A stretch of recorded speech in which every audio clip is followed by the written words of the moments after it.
কিন্তু এই জাতির সব থেকে বড় সমস্যা হচ্ছে জাতি শিক্ষা গ্রহণ করে না। এই জাতির মধ্যে মরণের ভয়টুকু নাই। এই যে করোনার মধ্যে মাস্কের দাম বাড়ায়, তাই ফার্মেসির লোকজন রাগ করেন না। করোনার মধ্যে মাস্কের দাম বাড়াই দিচ্ছে, আশেপাশে সবই তো ফার্মেসি, আল্লাহ জানেন যাইতে পারবো কিনা। করোনার সময় এরা মাস্কের দাম বাড়াই দিচ্ছে, কি ছিল না ছিল না? করোনায় অক্সিজেনের দাম বেড়ে দিচ্ছে। এই যে উত্তরায় দেখলেন সেদিন মাইলস্টোন স্কুলের কোমলমতি ছোট ছোট বাচ্চাদের প্রাণ যাচ্ছে, মা সন্তান হারিয়ে বুক ফাটিয়ে চিৎকার করছে, আর কিছু অসৎ মানুষ গর্ধবগুলো 20 টাকা 30 টাকার পানি 600 টাকায় বিক্রি করেছে। আল্লাহর গজব পড়ুক তোদের উপরে, আল্লাহর গজব।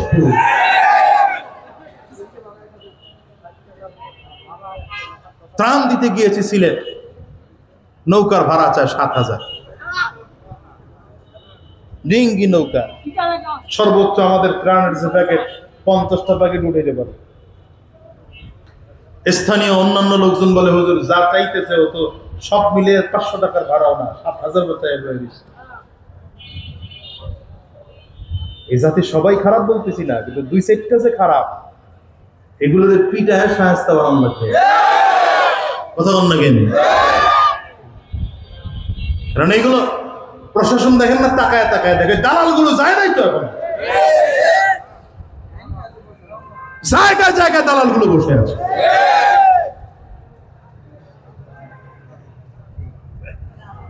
প্রত্যেকটা জায়গায়, সব জায়গাগুলোতে দালাল গুলো খাপটি মেরে বসে আছে। সুতরাং জনগণকে সোচ্চার হতে হবে। আসতে বলেন কেন? জাতিকে সোচ্চার হতে হবে। বলবেন আজকের থেকে এটা অন্যায় নিজেও করবো না, অন্যায় কাউরে করতেও দেব না। বলেন 1 নম্বর কথা কি? এই মাহফিল থেকে এটা ওয়াদা করে যান, নিজে অন্যায় করবো না। বলেন সবাই, বলেন নিজে অন্যায় করবো না, অন্যায় কাউকে করতেও দেব না। আমার বলেন অন্যায় কাউকে করতেও দেব না, নিজেও চুরি করবো না, কাউকে চুরি করতেও দেব না, নিজে অপরাধ করব না, কাউকে অপরাধ করতেও দেব না। এই অবস্থান তৈরি করেন, এই অবস্থান তৈরি করেন। বাংলাদেশ এক ভয়াবহ সময়ের মধ্য দিয়ে যাচ্ছে। এ সময় যদি সোচ্চার হতে না পারেন, আর এই অসৎ মানুষগুলোকে ধরে যদি চিহ্নিত করতে না পারেন, এরা শিয়ালের মতো আপনাকে খামচে ধরবে। করলেন প্রিয় ভাইরা, যে কথা বলছিলাম, রাসূলুল্লাহ সাল্লাল্লাহু আলাইহি ওয়াসাল্লামকে আল্লাহ নবীও বানায় পাঠাইছেন, সাথে সাথে নবীজির আরেক পরিচয় কি? কথা বলেন, পরিচয় কি? আচ্ছা, দরকার ছিল কি? নবীজির তো রাষ্ট্রপ্রধান হওয়ার কোনো দরকার ছিল না? দরকার ছিল? কথা বলেন না। রাষ্ট্রপ্রধান যদি আমার নবী না হইতেন, তাহলে আবু জাহাল, আবু লাহাব, উতবা, সাহেবা এরাও তো এসে আমার নবীকে বলতো, মুহাম্মদ ঠিক আছে যা চলতেছে ভালোই তো। ওরা তো অফারই দিয়েছে। সূরা কাফিরুন তো এই জন্য নাযিল হয়েছে, তো অফার দিছে যে তোমার দাওয়াত তুমি দাও, আমাগোর কাছে আইসো না, আর আমাগোরে আমার কাজ করতে দাও। কি কথা হয় না? নবীজির সাথে শত্রুতার জায়গা তৈরি হলোই তো তখন, যখন বলল তোমাদের এই গুলো চলবে না, সব বাদ দিয়ে দ্বীন গ্রহণ করতে হবে, আল্লাহর বিধান জমিনে বাস্তবায়ন করতে হবে। তখনই তো শত্রুতা শুরু হয়ে গেল। 40 বছর আমার নবীর কোন শত্রু ছিল? 40 বছর পর্যন্ত কাফিররা, মক্কার কাফিররা উপাধি দিয়েছে, মুসলমান না, কাফিররা উপাধি দিয়েছে আমিন, সাদিক, মাসদুক উপাধি দিয়েছে। মুহাম্মদ বিশ্বাসী, মুহাম্মদ সত্যবাদী। শুধু সত্যবাদী না, তার সুহবতে যারা যায় তারাও সত্যবাদী হয়ে যায়। 40 বছর আমার নবীর কোনো অপরাধ নাই, নবুয়ত প্রাপ্ত হলেন। আল্লাহ তাআলা কোরআনের আয়াত নাযিল করলেন, ওয়ানযির আশিরাতাকাল আকরাবিন। পয়গম্বর, আপনি আপনার কাছের মানুষদেরকে দাওয়াত দিতে আরম্ভ করেন। এতদিন পর্যন্ত গোটা মক্কার মধ্যে আমার নবীর কোনো শত্রু ছিল না, গোটা দুনিয়ায় কোনো শত্রু ছিল না।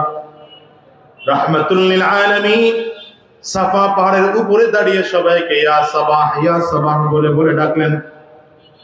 এত মহাব্বত নবীজির প্রতি, সব নবীজির ডাকে এসে হাজির হয়ে গেল। বলো মুহাম্মদ কেন ডেকেছো? নবী আমার দিকে বলেন, মক্কার মানুষ বলো, আমি যদি বলি পাহাড়ের পেছনে একদল শত্রু আছে, তোমাদেরকে আক্রমণ করার জন্য প্রস্তুতি নিচ্ছে, তোমরা বিশ্বাস করবে কিনা বলো? মক্কার মানুষগুলো বলে, মুহাম্মদ তুমি যদি বলো আমরা অবিশ্বাস করার কোনো সুযোগ নেই, অবশ্যই বিশ্বাস করব, কারণ তুমি মিথ্যা বলো না। রহমতের নবী আমার বলে, যদি আমাকে সত্যবাদী বলে বিশ্বাস করে থাকো, তাইলে এখন তোমাদেরকে দাওয়াত দিচ্ছি, জাহান্নামের আযাবকে ভয় করো। জাহান্নাম সত্য, জান্নাত সত্য, আল্লাহর কবরের আযাব সত্য, এগুলোকে ভয় করো। যদি বাঁচতে চাও, এক আল্লাহকে রব বলে স্বীকার করে না।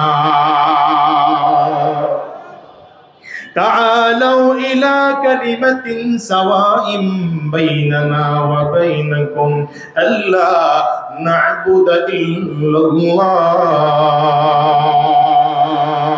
ওই আল্লাহর দাওয়াত দিলেন, জোরে বলেন, আঙ্গুল উঁচা করে একটু চিৎকার করে জোরে বলেন। সবাই আঙ্গুল উঁচা করতে পারলেন না? এখানে ভাই সময় লাগলো, জোরে বলেন কয় আল্লাহ, কয় আল্লাহ, আরো জোরে বলো আল্লাহ কয়জন, চিল্লা বলো কয়জন, আবার ভালো করে বলো আমাদের আল্লাহ কয়জন, আর বুঝে শুনে বলেন আমাদের নবী কয়জন, এবার বলেন তো আমাদের কোরআন কয়টা, এবার বলেন আমাদের কাবা কয়টা, এইলে বলেন তো মুসলমানদের দল হওয়া দরকার কয়টা? হ্যাঁ, এখন এত দল কেন? আলহামদুলিল্লাহ বলে যাই, শুনে রাখেন, ভবিষ্যৎ আমাদের ভালো, উলামায়ে কেরামদের ভবিষ্যৎ ভালো, টুপিওয়ালাদের ভবিষ্যৎ ভালো, দাড়িওয়ালাদের ভবিষ্যৎ ভালো, আলহামদুলিল্লাহ কোরআনওয়ালাদের ভবিষ্যৎ ভালো। উলামায়ে কেরামদের দূরত্ব কমে এসেছে, এখন তারা পাশাপাশি চেয়ারে বসতে শুরু করেছে, পাশাপাশি দরখানে বসে পাশাপাশি প্লেটে খানা খেতে আরম্ভ করেছে, হাতে হাত রাখতে আরম্ভ করেছে, কাঁধে কাঁধ মিলাতে আরম্ভ করেছে। আগামীতে ধরে নেওয়া যায়, উলামায়ে কেরাম যদি কাঁধে কাঁধ মিলিয়ে চলতে পারেন, এই দেশ উলামায়ে কেরামরা শাসন করবে, বেঈমানরা সুযোগ পাবে না। ঠিক কিনা বলো? এই জন্য উলামায়ে কেরামদের সাথে আছো না নাই? বলে চিল্লা বলো, আছো না নাই? মুসলমান আলেমদের সাথে থাকতে তৈয়ার কিনা বলো? আলেমদের সাথে না জালেমদের সাথে? আলেমদের সাথে না জালেমদের সাথে? জোরে কোন, জোরে কোন, জোরে কোন। আলেমদের সাথে না জালেমদের সাথে? ইমানদারদের সাথে না বেঈমানদের সাথে? ভালো মানুষদের সাথে না চাঁদাবাজদের সাথে? ভালো মানুষদের সাথে না পাথর চোরদের সাথে? জোরে বলো, জোরে বলো, কাদের সাথে? জোরে বলো। উলামায়ে কেরামদের সাথে থাকতে গিয়ে যদি আবার রাজপথে নামতে হয়, রাজপথে নামবো। যদি ঘাম ঝরাতে হয়, ঘাম ঝরাবো। যদি রক্ত দিতে হয়, রক্ত দেব। যদি জীবনটাও দেওয়ার প্রয়োজন হয়, কারা কারা তৈয়ার আছো? দুই হাত তুলে দাও।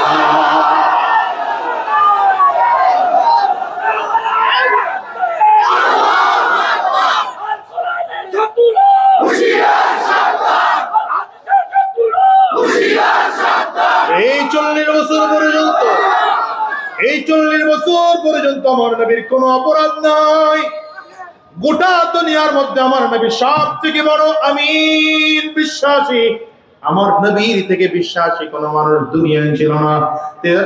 মক্কার কাফির মুশরিকরা নিজের সন্তানকে বিশ্বাস করতো না, নিজের বাবাকেও এতটা বিশ্বাস করতো না। আমার নবীকে যত বেশি বিশ্বাস করত, নিজের মাকেও অত বিশ্বাস করতো না যতটা আমার নবীকে বিশ্বাস করত।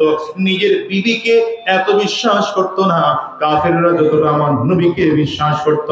কাফিররা উপাধি দিয়েছে মুহাম্মদুর রাসূলুল্লাহ উপাধি। মুহাম্মদ হলেন আল আমিন, মুহাম্মদ হলেন সাদিক, মুহাম্মদ হলেন মাসদুক। কিন্তু যখনই নবী দাওয়াত দিলেন এক আল্লাহকে রব বলে স্বীকার করে না, কাফিররা সব মুখ ফিরিয়ে চলে যায়। আবু লাহাব সামনে দাঁড়ায় বলেন, তাব্বাল্লাকা ইয়া মুহাম্মদ আলিহাযা জামাআতানা, আলিহাযা জামাআতানা। তাফসীর ইবনে কাসীরের মধ্যে এসেছে আবু লাহাব দাঁড়ায় বলে, মুহাম্মদ তুই ধ্বংস হয়ে যা। এই কথা বলার জন্য কি আমাদেরকে ডেকেছো নাকি?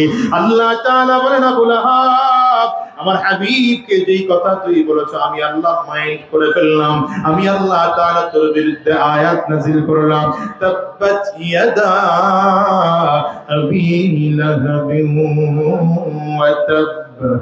মা আগনা আনহু মালুহু ওয়া মা কাসাব সায়াসলা নারান যাতা লাহাব ওয়া ইমরাআতুহু حمالة الحطب في جيدها حبل من مسد চিল্লা বলেন আল্লাহু আকবার।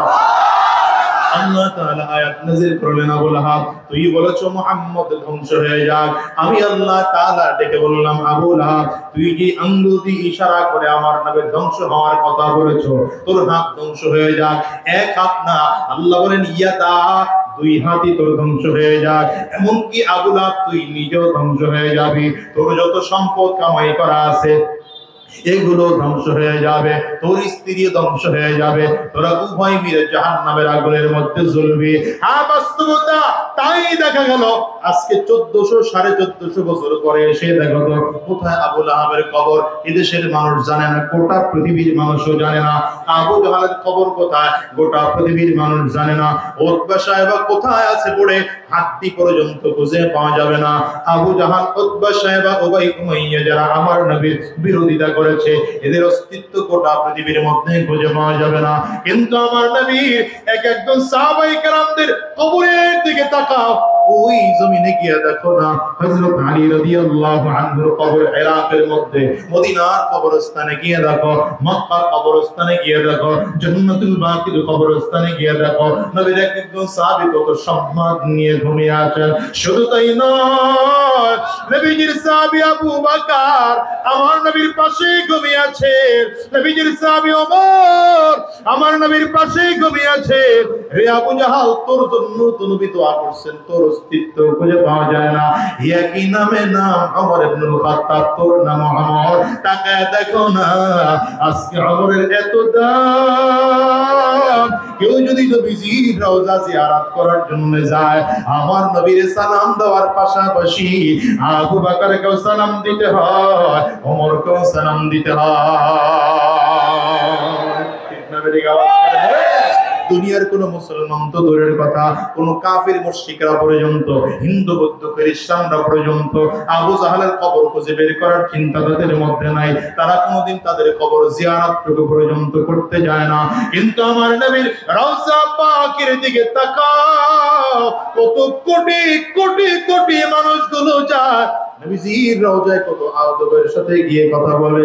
বরঞ্চ নবীজির রওজার উপরে ওখানে চমৎকার করে লেখা আছে কোরআনের আয়াত, লা তারফাউ আসওয়াতাকুম ফাওকা সাওতিন নবী, সাবধান আওয়াজ যেন বেশি বড় না হয়। এই আয়াত নাযিল হয়েছিল নবীজির জীবদ্দশায়, সাহাবায়ে কেরাম যেন নবীজির উপরে কথা বেশি না বলেন, উঁচু আওয়াজে না বলেন।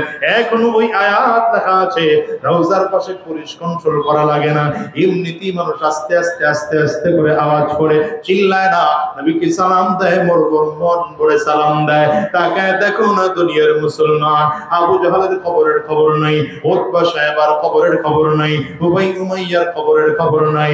আমার নবীর দিকে তাকাও, নবীজির রওজাটার দিকে তাকাও, গোটা দুনিয়া 100 বার বিক্রি করলেও নবীজির রওজার দামের সমতুল্য হবে না। ওই নবীজির রওজার কত দাম, শুধু রিকশাওয়ালাদের মনে বড় আশা, 1 টাকা 5 টাকা 10 টাকা করে জমায় বলে আল্লাহ যেদিন তৌফিক দেবে আমি শরীফ নবীজির রওজায় যাব। এই জন্য আমি বলি হাজী সাহেবরা যখন হজ করার জন্য যায়, মক্কায় যাওয়ার পরে হজের আহকামগুলো সব তো মক্কায়, মদিনায় যাওয়ার প্রয়োজন হয় না। কেউ যদি মদিনায় না যায় হজের কোনো তার ক্ষতি নাই, কিন্তু তারপরও পাগলেরা কেন মদিনায় যায়? মদিনায় যাওয়ার কারণ হলো নবীর মুহাব্বতের প্রেমের টান তাকে মদিনায় নিয়ে যায়। হাজী সাহেবদের হজের আহকাম যখন মক্কায় শেষ হয়ে গেল, হাজী সাহেবরা বুঝাইতে চায় এত দূর আসছি বাংলাদেশ থেকে, লক্ষ লক্ষ টাকা খরচ করে এসেছি, আর আসতে পারবো কিনা জানি না। হজ করার জন্য যেহেতু আসলাম, আমার যেই নবীর জন্য জান্নাতের রাস্তা খুঁজে পাইলাম, যেই নবীর জন্য জাহান্নাম থেকে মুক্তির রাস্তা খুঁজে পাইলাম, যেই নবীর জন্য দ্বীন খুঁজে পাইলাম, যেই নবীর জন্য মানুষের মতো মানুষ হয়ে বাঁচতে পারলাম, যেই নবীরে মুহাব্বত করে মাথায় টুপি লাগাইলাম, যেই নবীরে মুহাব্বত করে মুখে দাড়ি রাখলাম, সেই নবী তো মক্কায় থাকে না, সেই নবী আমার মদিনায় ঘুমায়। আমার নবীর সাথে যদিও দেখা করা যাবে না, নবীজির সবুজ গম্বুজটা এক নজরে একটু দেখে যাব। নবীজির রওজার পাশে দাঁড়াইয়া অন্তত সালাম দিয়ে মনটা উজাড় করে তারপরে যাব।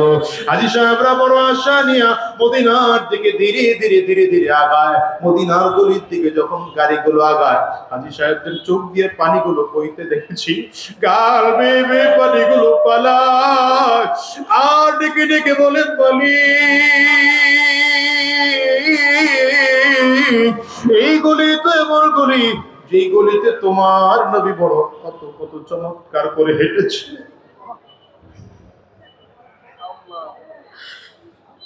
হাজীদেরকে দেখেছি প্রচন্ড গরমের মধ্যে পায়ে জুতা পরে না, বলে এই গলিতেই তো আমার নবী হেঁটেছে, আমি কেমন করে জুতো পরি? আমার নবীর রওজাটা জিয়ারত করার জন্য হাজী সাহেবরা পাগল পারা হয়ে যায়। নবীজির রওজা জিয়ারত করতে করতে যখন সামনের দিকে আগায়, তো হাজী সাহেবদেরকে পুলিশরা ধাক্কাইয়াও সামনে টিকতে পারে না। কিন্তু আমি গত বছর যখন গেলাম, আরে এই সফরে গিয়া দেখলাম আল্লাহর এক বান্দা, তিনি চমৎকার করে সামনের দিকে আগাইতেছে, চোখ দিয়ে টপ টপ করে তার পানিগুলো পড়তেছে, মুখ দিয়ে বিড়বিড় করে যেন কি বলতেছেন, তার ভাষা পুরোটা আমি বুঝি না, কিছু কিছু বুঝি আবার কিছু কিছু বুঝি না। আল্লাহর বান্দা নবীজির রওজার পাশে দাঁড়ায়া চমৎকার করে সালাম দিচ্ছে। পুলিশরা তাকে ধাক্কা দিয়েও সরাইতে পারে না। পুলিশরা ধীরে ধীরে পিঠে হাত দিয়ে সামনের দিকে আগাইতে বলে। বড় কষ্টে যেন সে আগায়, যত সামনের দিকে যায় শুধু ঘাটটা ঘুরে ঘুরে নবীর রওজার দিকে তাকায়, যেন বুঝাইতে চায়, আরে নবী, আপনার পুলিশ আমারে আপনার কাছে থাকতে দেয় না, আমার তো মন চায় না আমি আপনার ছেড়ে যাব, কিন্তু এই পুলিশ আপনার কাছে আমারে থাকতে দেয় না, ধাক্কা দিয়ে আপনার রওজা থেকে বের করে দেয়। নবীজির রওজা দিয়ে যখন বের করে দেওয়া হলো, বাপ জিবরাইলের সামনে গিয়ে ঘুরে তিনি দাঁড়াইলেন, এমন জায়গায় দাঁড়াইলেন যেখান থেকে নবীজির সবুজ গম্বুজ দেখা যায়। তিনি তার ভাষায় বলতেছেন, যতটুকু আমি বুঝলাম ততটুকু বলি, মনে হয় যেন তিনি বলতে চাইতেছেন, আল্লাহ তোমার নবীর সবুজ গম্বুজ কত সুন্দর, এই সবুজ গম্বুজ যদি এত সুন্দর হয়, সবুজ গম্বুজের নিচে ঘুমানো তোমার নবী না জানি কত সুন্দর। আয় আল্লাহ, মক্কার কত বড় বড় কাফিররা তোমার নবীকে দেখলো, মদিনার কত বড় বড় কাফিররা তোমার নবীরে দেখলো, কিন্তু আমরা তো তোমার নবীর ইমানদার উম্মত, তোমার নবীর মুহাব্বতে পড়ে মদিনায় আসছি, তোমার নবীর তো আমরা নিজের চোখে দেখতে পারি নাই। আয় আল্লাহ, জীবনে একটা বার যদিও হয়, অন্তত স্বপ্ন যোগে হলেও আমার নবীকে একটা বারের জন্য দেখার সুযোগ করে দিও। ও যুবক ভাই, আজকের এই ময়দানটার মধ্যে যারা আছো, আমিও তোমাদেরকে বলে যাই, শোনো, আমেরিকায় যাও, চাইনিজ, জাপান, জার্মান, ইন্দোনেশিয়ায় যাও, ফ্রান্স, মালয়েশিয়ায় যাও, বলো তোমার নবীর মদিনায় যাইতে মনে চায় কি চায় না? আওয়াজ করে একটু চিল্লায়া বলো, কার কার মনটায় চায়?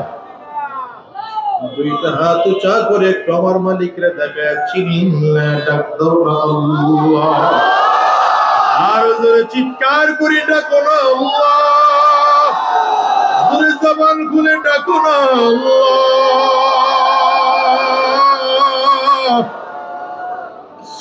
চোখে যদি পানি না আসে তারপরও কান্নার ভান ধরে ডাকো না আল্লাহ, গো দয়ার মালিক।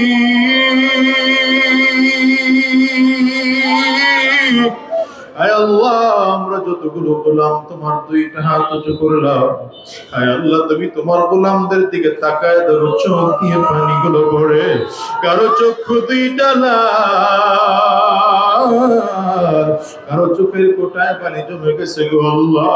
জীবনে একটা বার যদিও হয় তোমার নবীর রওজা না দেখাইয়া, তোমার নবীর রওজা না দেখাইয়া, কাবা তাওয়াফ না করাইয়া আল্লাহ জমিন থেকে নিও না, নিও না, নিও না। চিল্লা বলো না আমিন। মনের মাধুরী মিশিয়ে হৃদয়টা উজাড় করে করে বলো, মনে বড় আশা ছিল। দিল থেকে বলো, দিল থেকে বলো, মালিক চাইলে কবুল করতে সময় লাগে না। বলো, মনে বড় আশা ছিল, মনে বড় আশা ছিল, যাব সালাম আমি করব গিয়ে। বলো, সালাম নবীর রওজা।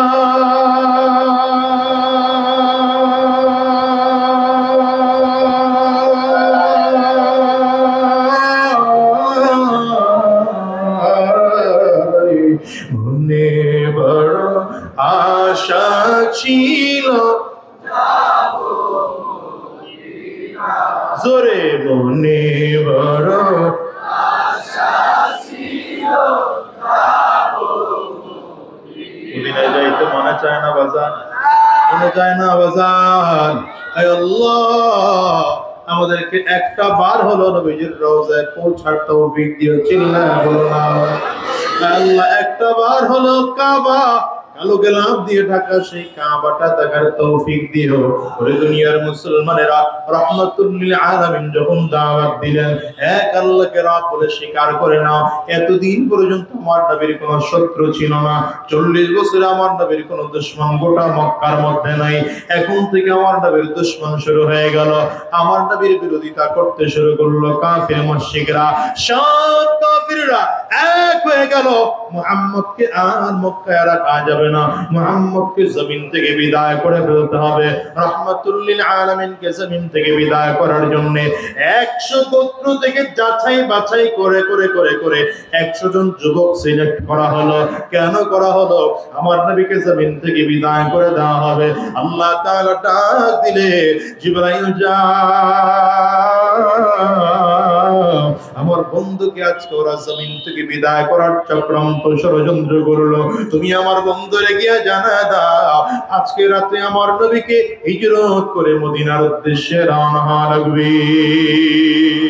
রাহমাতুল লিল আলামিন হযরত আলী রাদিয়াল্লাহু আনহুকে আমার নবীর বিছানার মধ্যে শোয়াইয়া নবীজি নিজের চাদর দিয়ে ঢেকে রেখে মদিনার উদ্দেশ্যে রওনা করলেন। জিবরিল বললেন, পয়গম্বর একা একা যাইয়েন না, আপনার আবু বকরকে সাথে করে নিয়ে যান। আবু বকর সিদ্দিক রাদিয়াল্লাহু আনহুকে সাথে নিয়ে রওনা হলেন। আবু বকর সিদ্দিক রাদিয়াল্লাহু আনহু পয়গম্বর আরবীর সামনে সামনে হাঁটে, আবার যেন পাগলের মতো করে দৌড় দিয়ে পেছন দিকে চলে আসে। আবার কখনো কখনো আমার নবীর ডান পাশে চলে যায়, আবার কখনো আমার নবীর বাম পাশে চলে যায়। নবীজি তাকায় দেখে এই আবু বকর যেন পাগলামি করতেছে, একবার যেন ডান দিকে যায়, আবার বাম দিকে যায়, আবার সামনের দিকে যায়, আবার পেছন দিকে যায়, বারবার বারবার করে ঘুরতেছে। এমন করে ঘুরে কেন? পয়গম্বর আরবী আবু বকর সিদ্দিক রাদিয়াল্লাহু আনহুকে ডাক দিলেন, হে আবু বকর, একবার তুমি আমার ডানে যাও, আবার বাম সাইডে যাও, আবার সামনের দিকে যাও, আবার পেছন দিকে যাও। বারবার করে এমন করে ঘুরতেছে কেন?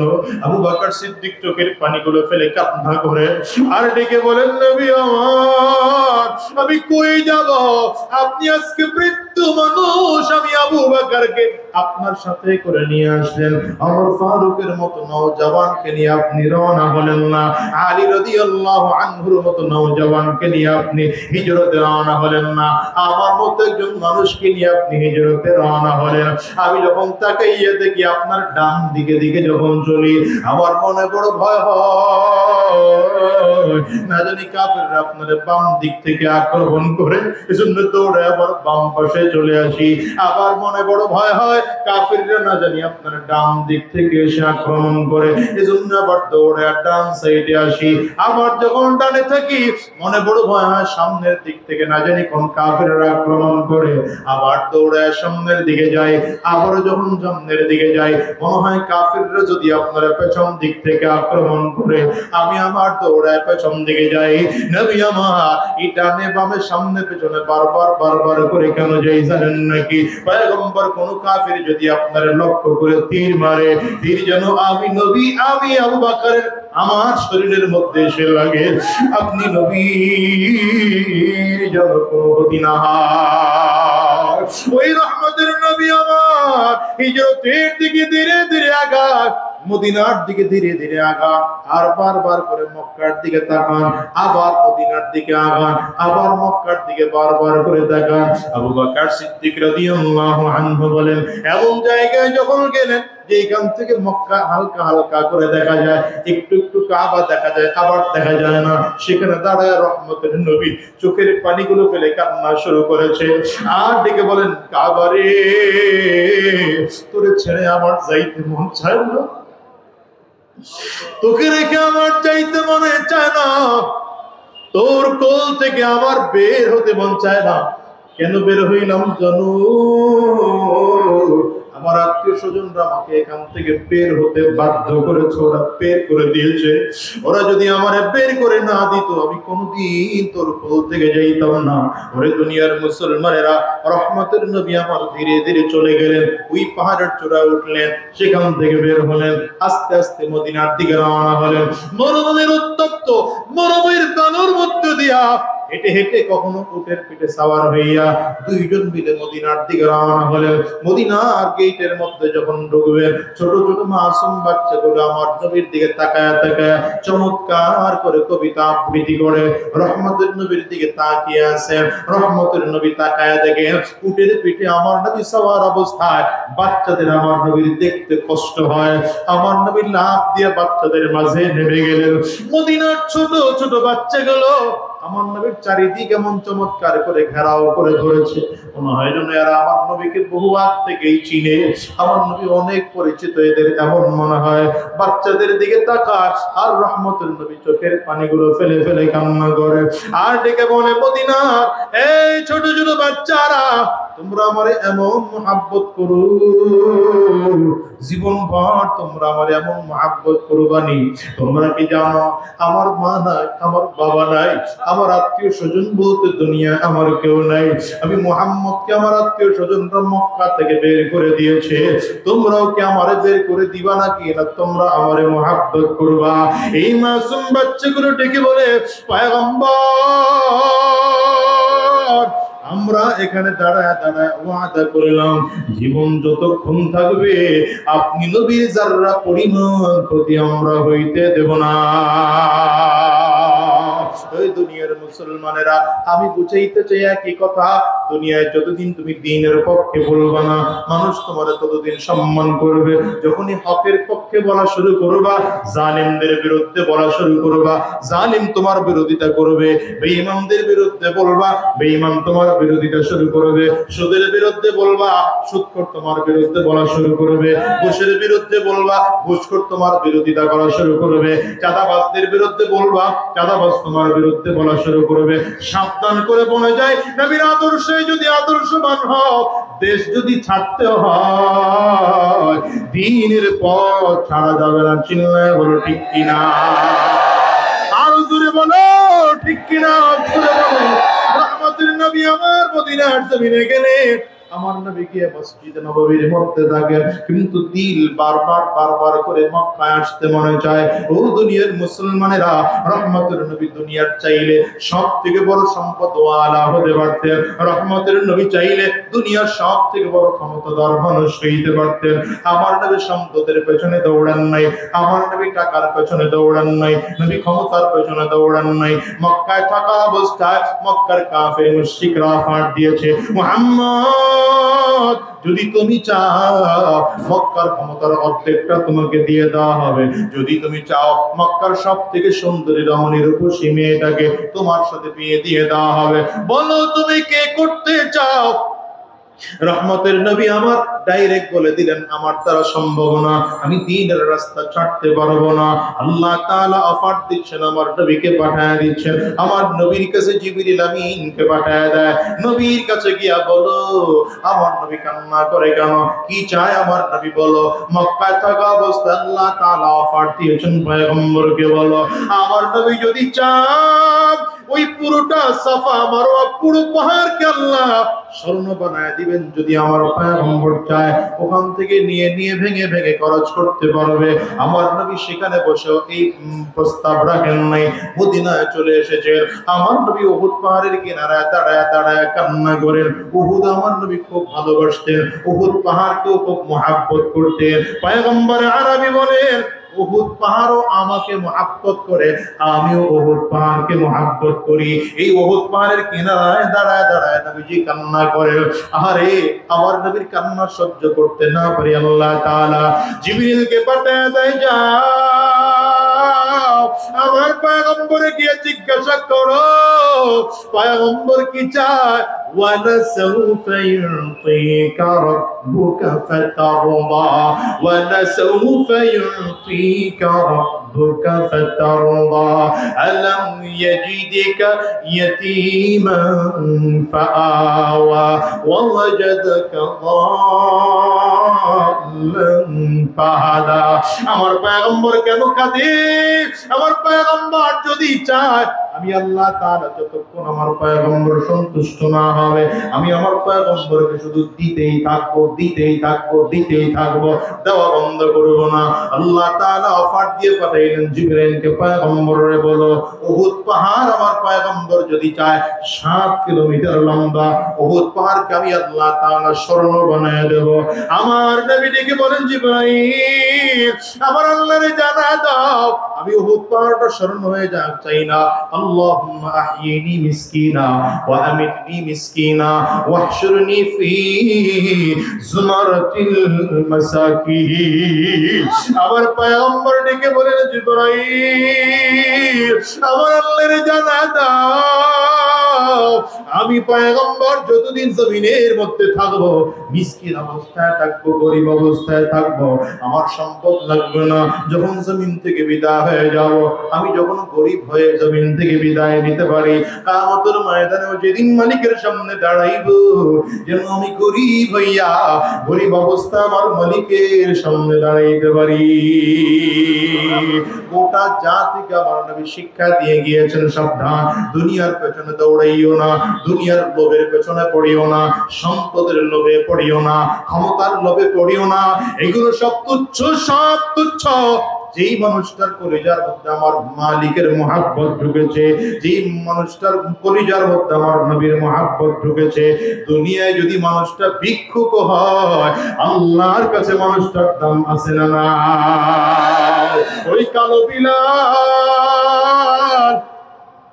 দুনিয়ায় বড় নিঃস্ব, এত কালো চেহারার মধ্যে লাবণ্যতা পর্যন্ত তার নাই, ঠোঁট দুইটা মোটা, আজানের শব্দগুলো সঠিক করে উচ্চারণ করতে পারেন না, টাকা পয়সার দিক থেকে একেবারে নিঃস্ব, ক্ষমতার দিক থেকে একেবারে নিঃস্ব, নিজেও গোলাম, বাবাও গোলাম, দাদাও গোলাম, কিন্তু মালিকের মহব্বত দিয়ে পুরো কলিজাটা ভরা। মালিক মারে আর কাটে আর যত যা কিছু করে মালিকের দিকে তাকায় তাকায় থেকে বলেন মালিক রে আমি আমার অরিজিনাল মালিকের সন্ধান পেয়ে গিয়েছি, বলো না আমাদের অরিজিনাল মালিক কে? চিল্লায় আওয়াজ করে জোরে বলো না কে? হযরত বিলাল ডেকে বলেন মালিক তুমি আমার কিছু সম্পদের বিনিময় কিনে এনেছো, কিন্তু আমাকে আমার মালিক আল্লাহ তাআলা সৃষ্টি করেছেন, আমার জীবন আমার আল্লাহ তাআলা দিয়েছেন, আমার রক্ত আমার আল্লাহ তাআলা দিয়েছেন, আমি আমার মালিকের উপরে ঈমান এনেছি, জীবন চলে যাবে আমি আমার ঈমান ছাড়তে পারবো না। ওই হযরত বিলালের এত দাম পয়গম্বর আরবি দুনিয়ায় আসার পরে মেরাজ থেকে দুনিয়ায় এসে জিজ্ঞাসা করলেন, বিলাল এমন কি আমল তুমি করো? বলে কি আমল করে পয়গম্বর? হে বিলাল জানোনি আমি যখন মেরাজে যাওয়ার সময় আমাকে জিবরিল ধরে ধরে জান্নাত দেখাচ্ছিলেন, আমার আগে যেন কেউ হাঁটতেছেন খরবের আওয়াজ পাইলাম। আমি জিবরিলকে জিজ্ঞাসা করলাম কার জুতার আওয়াজ? জিবরিল আমিন বলেন আপনার বিলালের জুতার আওয়াজ পাওয়া যায়। আমি আমার ডাক দেই, বিলাল কি আমল তুমি করো যে আমলের কারণে তোমার এত দাম? এত দাম কেন বলো না? হযরত বিলাল বলেন পয়গম্বর তেমন আমল আমি করতে পারি না, তবে আপনার বলে দাও একটা ছোট্ট আমল আমি করি। পয়গম্বর আমি যখনই নামাজ করি তখন 2 রাকাত তাহিয়াতুল ওযু নামাজ আদায় করি। পয়গম্বর আরবি বলেন বিলাল রে তাইলে শুনে নাও, কিয়ামতের ময়দানে আমি নবীজি সওয়ারিতে আরোহণ করে জান্নাতের মধ্যে ঢুকবো, সেই সওয়ারির লাগাম ধরে ধরে ধরে ধরে তুমি বিলাল আমি নবীর আগে জান্নাতে যাইবা। এই দুনিয়ার মুসলমান শুনে নাও, এই জন্য 1 নম্বর সবক দিয়ে গেলাম, উলামায়ে কেরামদের সঙ্গে থাকবা, জালেমদের সঙ্গে নয়, আলেমদের সঙ্গে থাকবা। ঠিক না বেড়ে যাওয়া। 2 নম্বর সবক, কলিজার মধ্যে দুনিয়ার মহাব্বত ঢুকায় লাভ নাই, সম্পদের মহাব্বত ঢুকায় লাভ নাই, টাকা পয়সার মহাব্বত ঢুকাইয়া লাভ নাই, ক্ষমতার মহাব্বত ঢুকায় লাভ নাই। কলিজার মধ্যে মহাব্বত থাকবে একমাত্র কার? আঙ্গুল উঁচা করে চিল্লা জোরে বলো, আওয়াজ করে আরো জোরে বলো, কার? মালিকের পাগল হইয়া জমিন থেকে বিদায় হও, শয়তান হয়ে জমিন থেকে বিদায় হও না, দুনিয়ার আশিক হয়ে জমিন থেকে বিদায় হও না, ইবলিসের পথে চলে চলে জমিন থেকে বিদায় হইও না। আল্লাহর আশিক হইয়া জমিন থেকে যদি বিদায় হতে পারো, মরণেও তার কোনো ভয় নাই, কবরের কোনো তাদের ভয় নাই, মিজানেও কোনো ভয় নাই, হাসরের ময়দানেও কোনো ভয় নাই, পুলসিরাতের কোলেও কোনো ভয় নাই। বরঞ্চ হাদিসের মধ্যে এসেছে হাসরের ময়দানে মানুষগুলো যখন দাঁড়াইবে, হাসরের ময়দানটা বড় ভয়াবহ।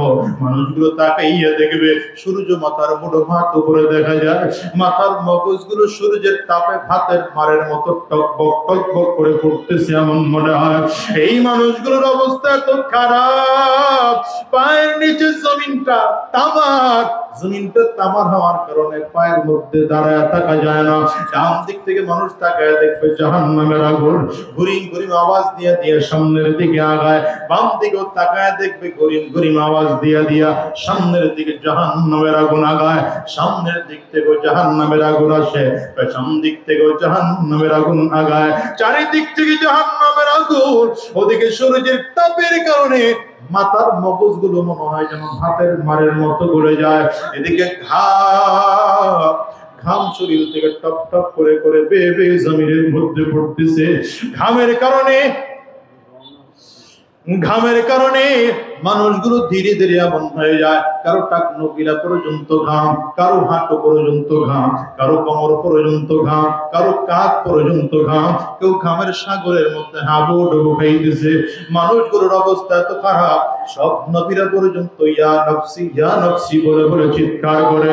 ও দুনিয়ার মানুষ শোনো, ওই কিয়ামতের ময়দানে আল্লাহ একদল পাগল এমন থাকবে, কোথায় হাসর, কোথায় মিজান, কোথায় পুলসিরাত, এদের খবর নাই।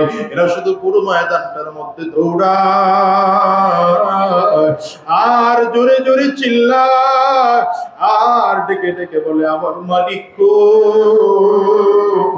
আমার আল্লাহ কই,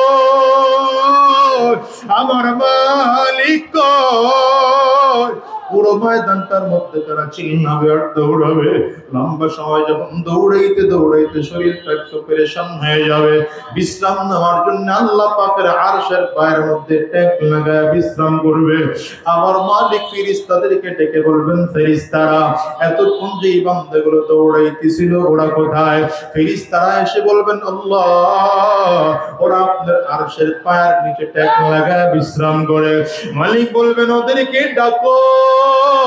সব মানুষদেরকে ডাইকা আমার মালিকের পর্দার আড়ালে দাঁড় করে দেওয়া হবে।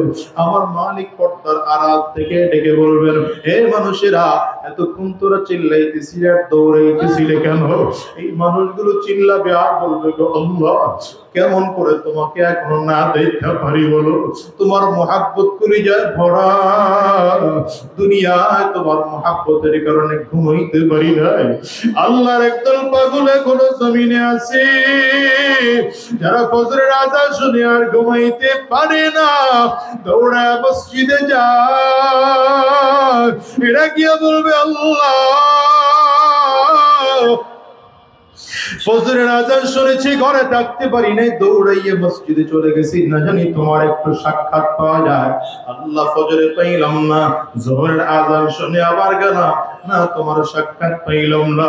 আসরের আযান শুনে আবার গেলাম, না মালিক গো তোমার সাক্ষাৎ পাইলাম না। ঈশায় আবার গেলাম, না তোমার সাক্ষাৎ পাইলাম না। 5 ওয়াক্ত নামাজেও যখন গিয়া তোমার সাক্ষাৎ পাই নাই, রাতের বেলা ঠান্ডা পানি দিয়ে ওযু কইরা যায় নামাজ বিছাইয়া লম্বায় দাঁড়ায় গেছি, মালিক তুমি আল্লাহ, তোমারে পাই নাই, তোমারে পাই নাই। তোমারে পাওয়ার জন্য টঙ্গীর ইস্তেমার ময়দানে গিয়েছিলাম, তোমারে পাওয়ার জন্য উজানির দরবারে গিয়েছিলাম, তোমারে পাওয়ার জন্য চরমনের আল্লাহর কুতুবের দরবারে গিয়া ওই ময়দানটার মধ্যে 3 দিন পড়েছিলাম। আল্লাহ, তাও তোমারে পাই না। আজকে কিয়ামতের ময়দান, এই ময়দানটার মধ্যে তোমারে যদি না পাই আল্লাহ, কোথায় গিয়ে পাবো, কোথায় গিয়ে পাবো? আমার মালিক বান্দাদের আফসোসের কথা শুইনা ডাক দিবেন, ফেরেশতারা তাড়াতাড়ি কর, আমি আল্লাহ পাকের নূরের পর্দাটা একটু সরাইয়া দে। মালিক যখন নূরের পর্দাটা সরাইয়া দিতে বলবেন, ফেরেশতারা একে একে টান দিয়া দিয়ে আল্লাহ পাকের নূরের পর্দাটা সরাইয়া দিবে। এই বান্দাগুলো আমার মালিকের দিকে তাকায় থাকবে, মালিকের চেহারা এত সুন্দর।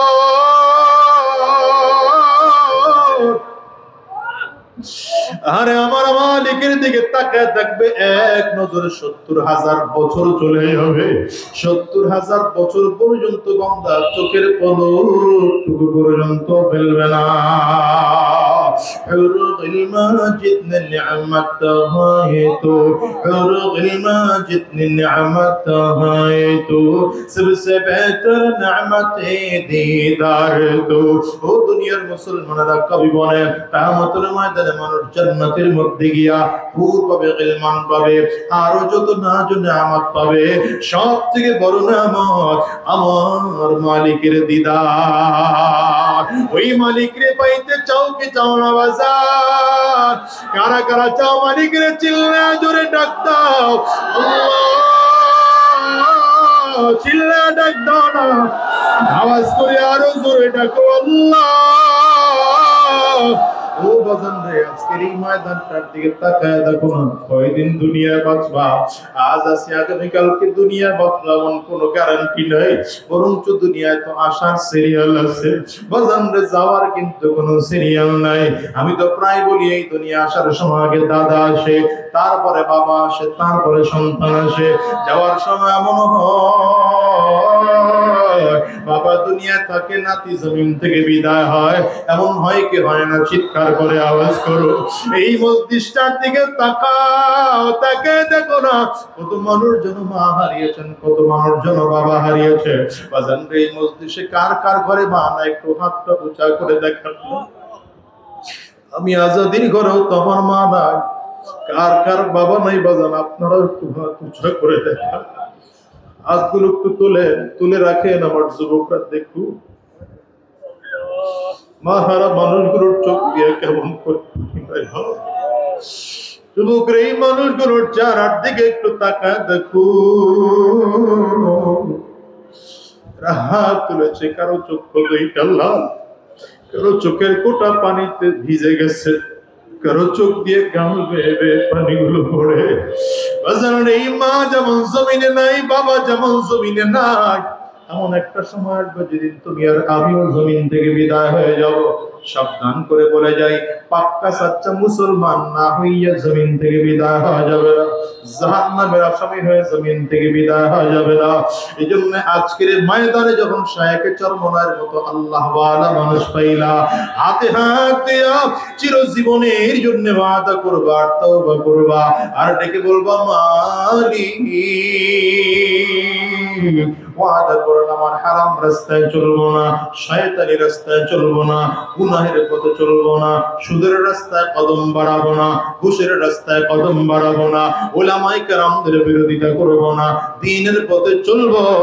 কারা কারা ওয়াদা করতে তৈয়ার? দুইটা হাত উঁচা করে আল্লাহকে দেখো, আওয়াজ দিয়ে চিৎকার করে জোরে ডাক দাও না আল্লাহ।